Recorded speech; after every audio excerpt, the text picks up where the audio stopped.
when you talk about it in that way, you do give each goalkeeper the autonomy to handle things in their own way, because it doesn't need to be perfect. It doesn't have to look great. It just has to work for them. And it has to work over time, right? It might work once, but not be the quote unquote right thing for you. But if it works for you over time, then it probably is effective. It probably is efficient. Hmm. I think that brings us back to like our masteries of our ABCs tour, and like one of our our first tenets of what we're hoping to develop in players is adaptability and autonomy. And really all that means is, can we help you have as many tools as possible in your arsenal, as many tools as possible? And the autonomy piece is, can you figure out which tool works well in that scenario? So have as many things available to you, and also help you become an independent thinker so you know which tool to use in which circumstance. And that's exactly how we set up our training environment, is so that goalkeepers have an opportunity to like grapple with their tools that they have available to them and which one to use in which circumstance. I love that. And I think it opens up the environment to all goalkeepers of you can be any size and your game is just going to look different. It doesn't mean that it's wrong or bad. It just looks different if you're a 5 foot goalkeeper versus a 6 foot goalkeeper. There's a space for you. Your game just is going to look a little different. That's a great point. That's why we think it's really important that size isn't necessarily like the deciding factor in goalkeeping. It's any size. To your point, any size can work. You just have to make sure you know what your skill set is, and maybe you aren't 6 foot tall, but you're quick, or your in possession is just so incredible that you can solve so many problems, and that's your X factor. So I think our training allows people to explore that and find out what their X factor is. Because if we're all forced to play the exact same way, I might not realize that I have this incredible skill that no one else has, and I don't get to utilize it. All right, number two. Number two is working with the best players in the world, is that every person is a work in progress. Is that every single person that shows up to our TKI sessions is a work in progress. No one is the final product, and every single one knows that they're going to walk on the field with two things. I'm going to be vulnerable today, because the only way to improve is to stretch. The only way to improve is to challenge and make mistakes and fail. If you're 10 out of 10, you're not getting any better. There's no better than 10 out of 10, right? So every single time that someone comes into our training environment, even if no matter what level you're at, you are coming because you know that you are a work in progress, and you have areas of your game that you want to continue to improve on, that you want to hone, that you want to explore. And the only way to do that is to come in a vulnerable mindset, because you know you're going to make mistakes, because you know that you're going to be against also some of the other best goalkeepers in the world, and you have to allow your guard to come down and say, this isn't a ego measuring contest. This is literally me trying to work on something in a really, really safe space. And so for the young goalkeepers that are listening to this, no matter what level you get to, no matter how great of a goalkeeper you become, you will always have things to work on. There is no finish line. Even if you became the best goalkeeper in the world and you won every single award and trophy available to you, you would still have things to work on. As high as disguise passes and 1v1 decisions, to as simple as altering your set shape. That is, some of the best goalkeepers in the world, we worked on altering their set shape in minor ways in different situations. So embrace it. The quicker you realize that you will never reach the finish line, the easier it will become to wrestle with your mistakes in training. The easier it will become to overcome getting it wrong 10 out of 10 times. They're scoring now on me 10 out of 10 times. And that you can still keep a great mindset, even though it's hard.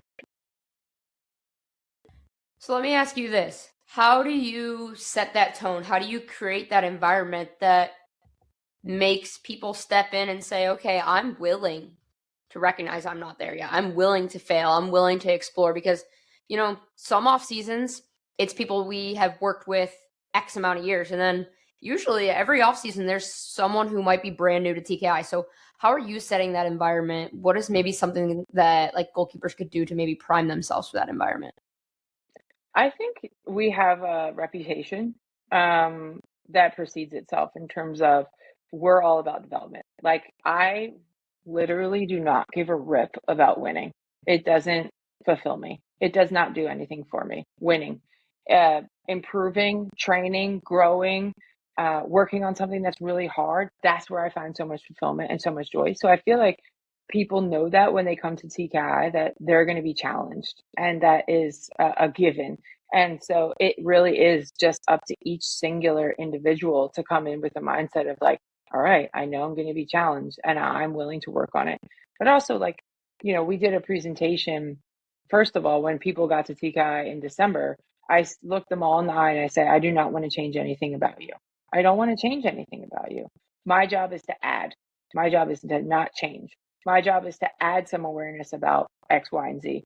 My job is to help you add another tool, not telling you that you have to change this part of you. It's just giving you some new ideas. And to me, that's like a much easier avenue to create buy-in, because I'm like, you're already great. I'm not trying to change you. My job isn't to like make my stamp on you. It's just to help add something that maybe you aren't aware of yet, or maybe you need a little bit more time to explore. And the second thing is, when we got to San Diego, I literally said to them, Tori, this is maybe an analogy that you can understand. When you took the SAT, did you have to take the SAT for getting a score or no? Were you trying to get a certain score? No, I did terrible on the SAT. Did you were you like thinking about like, I really should get a good score so that I can get into a college or something like that? Or Yeah. did you ever take a big test? Taking plenty, yeah. Okay. Do you remember what it felt like to take that test? Like, Yes. were you anxious? Were you stressed? Were you overwhelmed? I lived a lot of my youth life that way, yes. Yeah. I can remember doing a whole PSAT course, or like a SAT prep class or something like that. And I can remember having to think, I need to get a certain score so that I can go to Villanova. And it wasn't like, oh, I need to learn what this word reverberate means. It wasn't about a process. It was literally about getting a certain score so that I could get into the college that I wanted to go to. And because I was so focused on that outcome, it produced so much anxiety within me when I was taking that test, right? And that's sometimes how people live their life every single day. This constant anxiety of like, I need to get to my goals. I need to achieve this goal. I need to get a stat. I need to get this amount of saves or this amount of clean sheets. And it produces so much anxiety and overwhelm and stress that it isn't the best place for us to perform in, right? Imagine living your life every day like that. And so I said, you guys, like, when you go with your teams in the NWSL, there are elements of game day that feel like that, but it shouldn't be every day. We also want to embrace the complete opposite end of the spectrum of recess. We want to embrace how much fun it is to go on the monkey bars and explore how many rings that you can get for fun, or playing tag with your friends. It wasn't about an outcome at recess. It was just about enjoyment and exploring your boundaries of like your movement and like being outside in the sun and away from school and just taking a break, right? So there was this, in our presentation, it was just about recess. And every time someone was having a hard time, like, I was just like, all right, you guys, we're embracing the recess. And it was just like a little mental reset, and like a fun, jovial way. Because sometimes, like, when I'm uncomfortable, I make a joke because it lightens up the mood. And so we just kind of embraced recess, and we enjoyed ourselves. And everybody had, to their credit, coming in a really vulnerable way, a great time, because they were playing with incredible goalkeepers that they could learn from, that they could watch, that they could collaborate with, that they could ask questions. And it was no competition, right? It wasn't like, I'm making a judgment about you. I told them, I've already judged you. You're amazing people. That's the only judgment I need to make about you, right? So it was me designing the environment that I want, but them really embracing it and upholding it. Because I can design all I want, but if they don't embrace it and they don't uphold it, it doesn't really matter. Welcome to the Keeper and Stoop podcast. My name is Tori Corsaro. I'm a strength and conditioning and goalkeeper coach here at the Keeper Institute and your host for today's show. The Keeper Institute is a unique goalkeeper training facility in New Jersey aimed at developing better goalkeepers and better people. On this podcast, we will be discussing all things goalkeeping, character development, and more.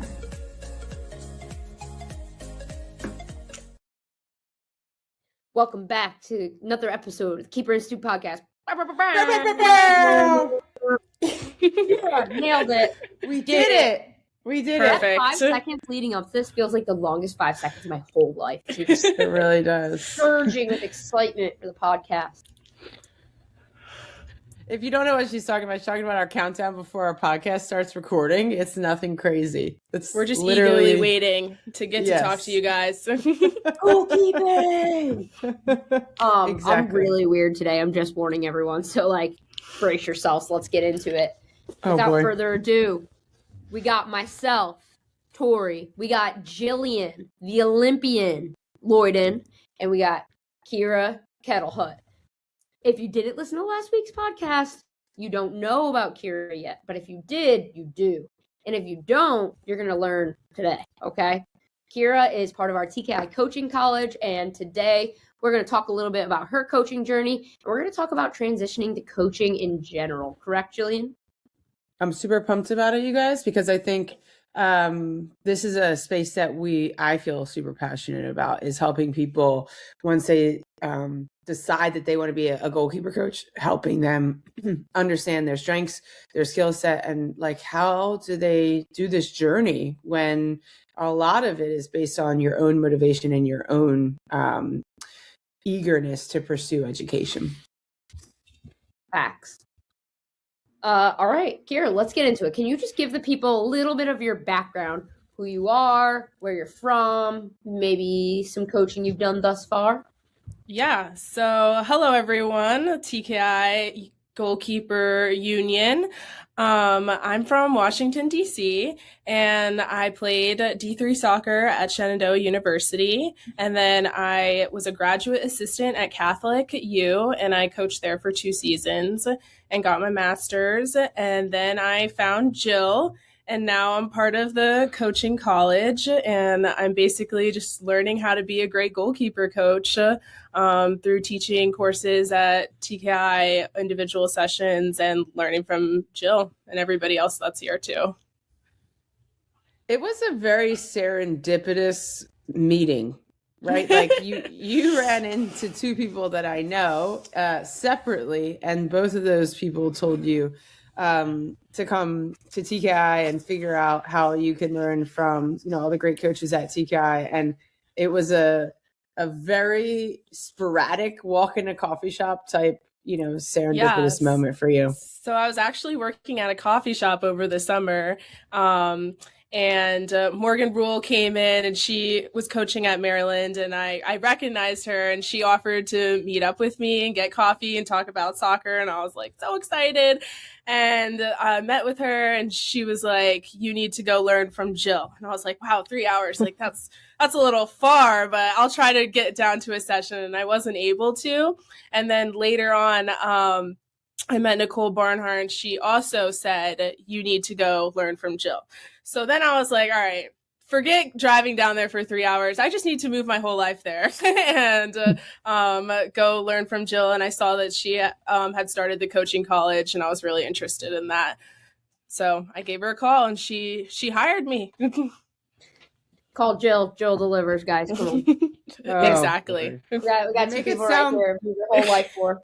Yep. I don't know why, but in my head, you said "Call Jill, she delivers," and all I could think about is Tom Brady's new Pizza Hut commercial. Have you seen that? Miss Stain Hut. Yeah, Miss Stain Hut. Yeah, exactly. Oh man, I love it. Well, so that's how you got here. That's kind of your coaching journey thus far. Before we even get to the questions about TKI specifically or the coaching college, tell us a little bit more about why coaching. What is it that made you decide I really want to put my time and efforts into becoming a coach and funnel my career into that path? Yeah, so I was coaching at Catholic, and it was just me and the head coach. So I was an assistant coach, but I really was super focused on the goalkeepers. I really liked that part. I was a goalkeeper in college, so I just loved spending all my time with the goalkeepers pretty much. And then I realized that I wasn't that good at goalkeeper training from player to coach. And I was super passionate about that because I never had a goalkeeper trainer growing up, but I didn't have one in college. Like, I was pretty much just athletic, and then I made it to the college space. And so I became more invested on how do I get better at this for the athletes that I'm currently training, because they deserve, an amazing goalkeeper coach. And there just wasn't a lot of information on the web about goalkeeping, about drills that you should be running, and like how to improve things. So I just became more passionate about being a better goalkeeper coach, especially because I never had that. And there's just not enough goalkeeper coaches in general for the youth to college. And I wanted to be in that space, especially as a woman, and being a female coach in the goalkeeping world. Love it. Love, love, love. So let's get into the next part, the coaching college. So we see how you got there. It was a serendipitous meeting, according to Jillian. And you applied and pretty much moved your whole life here right after the holidays. So you've also, not only that, we should also mention the fact that you immediately went to San Diego for almost 2 weeks with 10 days. The TKI Crew to train. This is a pretty crazy story. Yeah. So I moved here and I was supposed to start on the 5th. And I was like, I need to get there a week early to like settle down, make sure I'm comfortable in my place. And then I move here. The next day I come to the TKI facility trying to meet Jill. Jill's not here, but somebody's like, hey, Kira, you must be Kira. And I turn around, it's Kaylin Sheridan. I'm like, wow, I knew I was going to meet Kaylin at some point, but I didn't know it was going to be right now. And I think I played it cool. And, but I'm freaking out about that. So I leave the facility. I'm calling everyone I know, like, oh my God, look who I just met. And then Maria calls and I'm like, gosh, Kira, like, what could you have done yet? Like, how are you in trouble already? But Maria says, she's like, hey, would you want to go to San Diego with us? It's going to be family style Airbnb with my whole family, Jill, plus Dom and Kaylin. Like, would that be okay? And I'm like, yes, this is my dream. So like not even 48 hours later, we fly out and I'm like dragging 18 checked bags through the airport with all these soccer balls and Jill, Maria and her whole family. And yeah, that's pretty much how it started. First day on the job. But it's like the fast track. It's the hottest trail. It's the course. What a better way to meet your boss and to find out that you're going to be working for Jill and Maria and get to know them that way. There you go. We had GTs all around. So it started out in a lovely, all expenses paid trip to San Diego. But let's talk about kind of the details of the kind of what you've done so far with your role. Like, how has the experience been? Is there any takeaways that you have in I guess you're kind of coming up on a month time at TKI in the coaching college? Yeah. My biggest takeaway is training kids in a safe environment, creating that safe environment, because I think that's really where you have to start, is making sure that they feel comfortable to explore what they're capable of and be brave and not be afraid of making mistakes. So I would say that. And then at TKI, we focus so much on in possession, and it's not something that I necessarily had built into my drills for goalkeepers before, maybe something they did more within a team activity. So I really like the drills where I can build an in possession into those and really start working with that, because it's just not something that I've done before. And yeah, I feel like those are my two biggest takeaways from the first few weeks of working here. Nice. Well, Kira, I think that our audience wants to get to know you a little bit more, as well as everybody in our community in New Jersey. So I have a few rapid fire questions for you so that we can get to know you, and so can our audience. All right. Early bird or night owl? Ooh, night owl for sure. I wish I was an early bird. Coffee of choice. Caramel iced latte with oat milk. Okay. Do you have any nicknames? I'm curious. Sometimes people call me Kiki. That would be the only nickname I have. Oh God, you're gonna start some kind of thing with Tori because she gives everybody a nickname. You like that one? A lot. In college, everybody called me Hut. That was my nickname. Okay. What about Keeks? Does anyone call you just Keeks? Keeks? No, but it's up for, and it's an option, Tori. I'm into that. I'll respond Keeks just to you, though. Okay. As long as you don't call her Eileen, Tori. Well, no promises. That was super tasty. All right. Best female athlete of all time, in your opinion? Serena Williams. I love Serena Williams. That's mine too. If you could wear any sport jersey, what would it be? Ooh. Any team, any sport. Any team, any sport. Probably the Washington Spirit. Women's soccer, of course. That's fair. Who's been the biggest influence on your life? I would say my mom and my sister. I'm really close with both of them, and my mom is what, helped me get here and helped me get through college and everything. So I definitely owe her all the credit. Okay, and Tori's favorite question to ask anybody is, what is your preference on how to eat a potato? How to eat a potato. Personally, I like mashed potatoes a lot. So you got to mash it up, put all the spices in. That's the best way. Awesome. Okay, well, thanks for sharing that. I do have one more question before, obviously, we have a list. I know all of our listeners love the list. So we're going to have a list on some things and ideas that we have if you want to one day transition into coaching. But before we get there, I was just really curious in terms of like who you are as a coach and how that kind of like enhances the goalkeeping community as a larger whole, because we're all so different. Everyone at TKI, we have really similar ideas on how to interpret the position and how to teach it, but we're all so different. And I think that there is something to celebrate the uniqueness of each individual. So I'm curious about you. Yeah, I think something about me as a coach, I'm very enthusiastic and I have a lot of energy, and I really play into that, especially working with younger kids, because it just helps make the environment more comfortable for them. If you're a little all over the place and you're making it really obvious that you're excited and happy to be working with them. And then like playing wise, like being really preventative, being really brave, and like just developing goalkeepers just to have the confidence to own the 18, I think is what would define my coaching. And just, being able to explore that consistently, and also just like being super confident, like I'm going to get any cross that comes in, like nobody can score on me, developing that kind of mentality. Yeah, I love that. One more question is, when you were still playing, did you ever think that you would one day coach?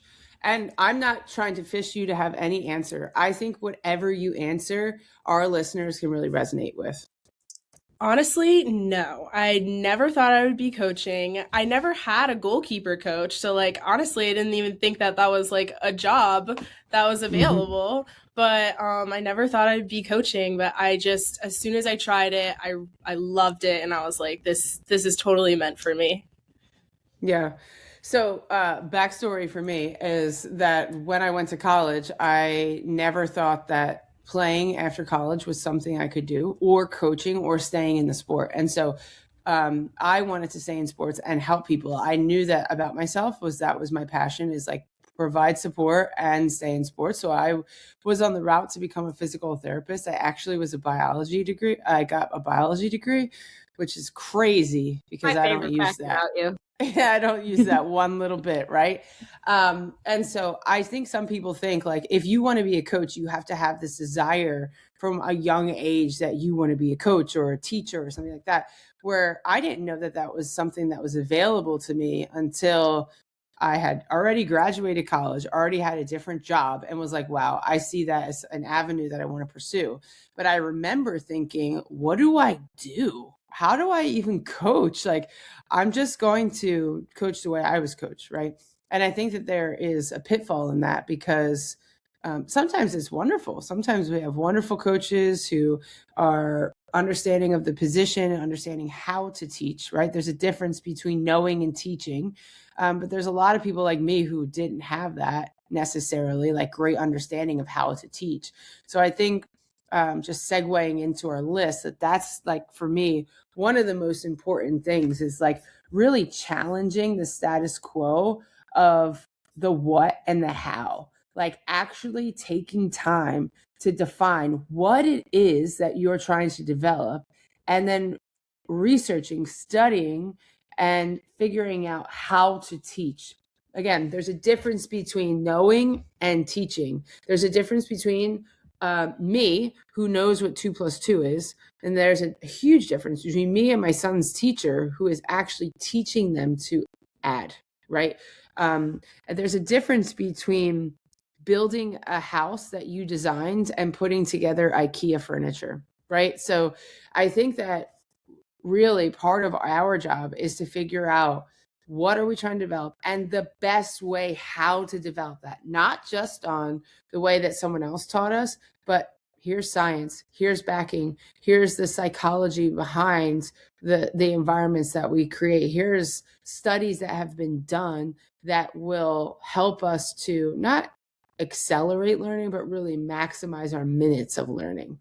So that would be my biggest takeaway is, when I was a younger coach, I wish I would have spent more time developing that part of myself as a coach. And the thing is that you can get your licenses and stuff, but that doesn't necessarily mean you understand the how well. And so that's going to be, for me, a lifelong pursuit of being the most efficient teacher I can be, by understanding our methods of how to teach. I think that's the hardest transition too, from being a player to a coach, because you've been in that space so long, but it's always been somebody teaching you, and turning around and trying to teach it is a really hard skill that I feel like most people, when they get into coaching after playing, think it should be easy and come easy to them, but it's actually very difficult, and you'll quickly find out like, oh, I don't really know what I'm doing. Well, that brings me to my second one, Kira, is I think it's so important that, like, we were all at the convention, right? So we were all at the convention. I have two of my former friends and two of my friends who are my former teammates that were giving a panel talk, and they were talking about the transition from being on the national team to real life after getting a job and whatnot. And they both were saying for like the first many, many years of the jobs that they're currently in, they sucked at the beginning. They sucked. They were like, oh my gosh, when I look back, I was so bad. And I think sometimes as athletes, we forget that we had a beginning. We had a day one of something. We had a starting day of this playing football, right? And we don't really remember that, because we just remember being really good at something. And I think it's really important for us in the beginning days of our coaching that we plan our best that we can, right? We write out our sessions, but then we equally take time to track how it went, reflect how it went, and make adjustments moving forward. Because there's so many times in the beginning of doing something, you have to fail. You have to be willing to make mistakes. You have to be willing to it just to fall apart and it to not work at all, right? And I think that's just part of the process of coaching, but it's really helpful if you can track almost your progress by the sessions that you're doing, what worked, what didn't work, and then try to make adjustments and see how that goes. If you don't have those learnings, it's going to be really difficult, or it's going to be a lot harder for you to intentionally take space where you feel like you need the most support. Yeah. And when you're getting into coaching, just be okay with not being good at it at first. You don't have to be amazing at it at first. And that feeling is uncomfortable, but that's okay. It's okay to be uncomfortable, and leaning into that will make you a better coach, because every failure that you get, you're learning a lot from it. Isn't it crazy, like, how many lessons you've learned in like a short window of, I mean, I will even say for myself, a short window of time. Like, I've only been coaching for a little more than 10 years, right? And in the beginning, I thought it had to be one way. It has to look this way. You have to interpret the position this way. There's a right way, there's a wrong way. And oh my gosh, when the goalkeepers I was working with didn't perform like how we had trained in the week, I took it as like a personal attack on me and my character, right? Like, oh my gosh, I suck. I'm so terrible. This is my fault. I haven't prepared them as well as I could. And it's just so wild in the short space of 10 years how that entire narrative can be flipped on its head. If you're just actively pursuing developing yourself. Because as long as I'm a coach, that's going to be an important part of who I am, is continuing to be curious, because the game's always evolving and there's always going to be a better method, a more efficient method. And you have to think, goalkeeper coach, you're like a triage nurse or something, triage doctor. You got to be good at everything, right? You got to be good at knowing the game. You have to be able to break those down and be a great teacher. You have to be able to strike a ball and be fit. You have to think about the psychology of players and the ages and stages of play. Oh my gosh, just so much, right? And you're going to forever be on this journey of learning. And that's why I love TKI so much, is that all of us have the same mindset around learning and curiosity.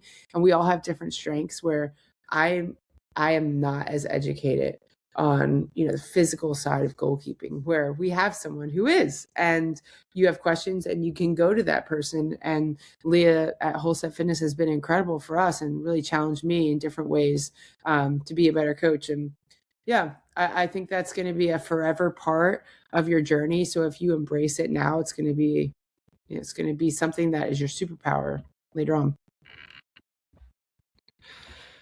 Oh, ready for the last one? We're ready. Okay. The last one is to find a mentor. I think that's going to be really important, because even if it's, you get a college coaching job, right? Like here, for example, you got a college coaching job. Find yourself a mentor, even if it's the head coach that you work for, or an assistant coach, or a friend, or a business person, or whoever, somebody that can provide you some insight on your journey and maybe has already been there and done that and can be able to share their best practices or their experience. Someone who can support you, who cares about you, who is going to hold you up when it's hard, who's going to be able to have difficult conversations with you. I think that is so crucial to your development, because sometimes we just get tunnel vision. We get blinders on and we can't see outside of ourselves sometimes. And we need that person to lean on, or we have questions that we are like, oh, I'm so curious about this, but I don't know the answers and I'm not even really sure where to start. A mentor can help you, an inner circle can help you.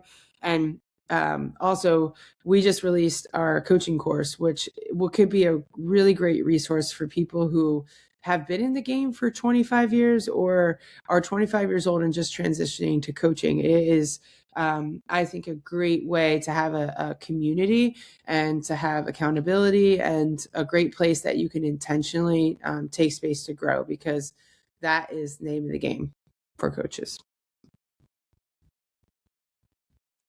Hopefully you guys will join me on the coaching course. I mean, Kira's on her own personal coaching course. Her and Faith. And nobody come try to steal my mentor. I already got one. But find yourself your own, Joe Lloyden. Oh, gosh. You're making me blush. Tori said I was a little flush earlier. That's why. Yeah, you got a little color, but it's really, I guess, just from the Pelly. Yeah, the Pelly and the pool. The pool and the Pelly. It's the chlorine, I guess. Yeah. Well, Tori, I mean, how's that experience been for you? Because I feel like your head coach at St. Joe's is a great mentor for you as well.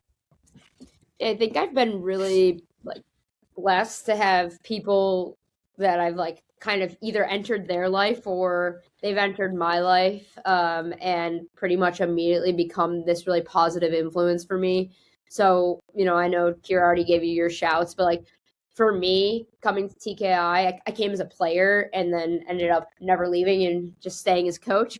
But I had you and Maria to really not only guide me on the coaching side of things, but even just the business side of things.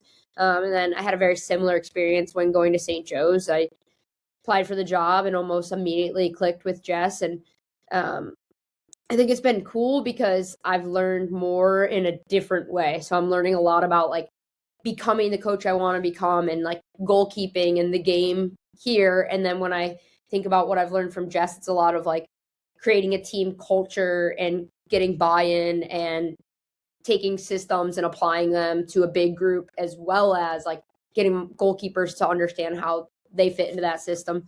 So I think having really good mentors has not only challenged me to become a better version of myself, but it's aided me in becoming kind of a better coach all in all, like a well-rounded coach, and whether it be in the individual setting, in a group setting, or in a team setting. Yeah. I think we'll do a podcast on how to give feedback and how to observe a session when you're trying to give feedback to a younger coach, or even just, goalkeepers in general, just in terms of feedback. I think that's key, because wherever you draw attention to, that's essentially what you become. You are right. What you emphasize, right? So let's do a podcast on that. Just saying it out loud. All right, it's your turn to ask a question, Tor. My turn to ask a question, and it is going to be due to the recent weather that we have received. It's lighthearted, it's fun. I want to know what everyone's favorite snow day activity is. That's an easy one for me. I love sledding. I'll sled all day, especially if it's got like something where I can get a little airborne. Who had more fun sledding, you or the boy? You. The answer is Jill. Definitely Jill. Me. Yeah, for sure. Also, when I was a kid, I'm from a little bit of like a country area. My friends had snowmobiles and quads and stuff, and we would just like put a sled on the back of the thing. Oh, golly. I mean, you might not be able to see through your goggles, but the adrenaline was rushing. It's rushing. It's amazing she's still alive. Still here, folks. All right, Kira. I did not go sledding. I did dig out my long driveway and had some hot coffee and watched soccer. But nothing too crazy this snow day. Yeah. What about you, Tori? This snow day, I did a lot of wedding planning. My wedding coordinator was on me, aka AJ. And what else? Oh, I built Legos. Nice. I love that. Love me some Lego. Did you build the Lego we got you for Christmas yet? No, we haven't built the wreath yet. We built a bonsai tree. We have a stack of like Legos we still have to build. Wow. Oh, wow, that's cool. A couple 12-year-old boys. Lego is just like a 3D puzzle though, right? It's for everyone. It's for all ages. It is for everyone. Even the race cars for everybody. The race cars? Yeah, we got race car Legos too. Oh, that's fancy. See, now my kids need to come stay with you for a weekend. Please. They'll never leave. They'll never leave. All right, you guys, we are really fortunate because we have one of the best sponsors in the game. It's our glove sponsor and our equipment supplier. It's West Coast Goalkeeping. They have gloves for everyone from pro levels to it's your first day. Hundreds of goalkeepers all around the world use them, from Matt Turner, Kaylin Sheridan. They have over 40 models. They have a glove for everyone. Please visit their website, get your gloves from them. They're the most affordable, and our values align with their values. It is a great brand. We want to support you guys in whatever we can, if that is through the coaching course, or if you guys want to come to our select camps that we just put out this last week. We would love to see you. We'd love to meet you. We have a mission to help grow the goalkeeping community as players, as parents, as coaches. We are all about it. We're so passionate about it. Reach out to us. We want to talk to you about goalkeeping and support you on your journey. If not, we'll catch you later. We'll catch you later. Bye.